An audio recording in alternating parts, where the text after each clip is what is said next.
Shalom, terima kasih sudah meluangkan waktu sejenak di tengah kesibukan Anda untuk duduk mendengarkan serta merenungkan kebenaran firman Tuhan. Kami berdoa agar waktu ini menjadi waktu yang menyegarkan bagi jiwa Anda. Topik renungan kita sepanjang minggu ini adalah kasih melampaui perbedaan. Bagian firman Tuhan yang menjadi fokus perenungan kita adalah 1 Yohanes pasal 3 ayat 18 terjemahan baru kedua yang berbunyi demikian. Anak-anakku, marilah kita mengasihi bukan dengan perkataan atau dengan lidah, tetapi dengan perbuatan dan dalam kebenaran. Jemaat yang dikasihi Tuhan, kasih adalah bahasa yang dapat dipahami oleh semua orang. Senyum tulus, perhatian sederhana, pelukan hangat, dan uluran tangan kepada mereka yang membutuhkan adalah wujud nyata dari mengasihi sesama. Meski terlihat kecil, namun perbuatan ini dapat menguatkan hati, memberi harapan, serta menghadirkan rasa kebersamaan. Pada masa itu, gereja sedang menghadapi berbagai tantangan. Kasih antara saudara seiman mulai terkikis dan ajaran-ajaran sesat bermunculan, sehingga membuat banyak jemaat berpaling dari kebenaran. Melihat keadaan ini, Rasul Yohanes pun menulis surat kepada jemaat mula-mula untuk mengajarkan tentang kasih dan kebenaran, sekaligus memperkuat iman mereka agar tetap setia kepada Tuhan. Rasul Yohanes menekankan bahwa kasih tidaklah cukup bila hanya diungkapkan lewat perkataan.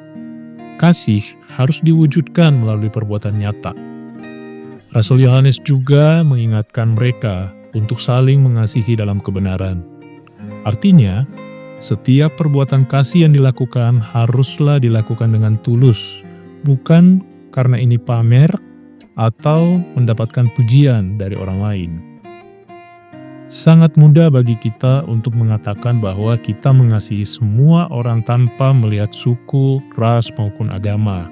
Namun, kasih yang diajarkan dalam Alkitab tidak berhenti pada kata-kata saja. Kasih menuntut kepedulian, tindakan nyata, dan pengorbanan.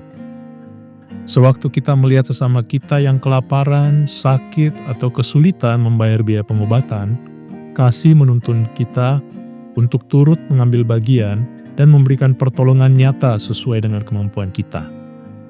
Tak hanya sekadar memberi ucapan simpati, tapi kita juga tergerak untuk menunjukkan kepedulian lewat perbuatan yang dapat membantu meringankan beban mereka.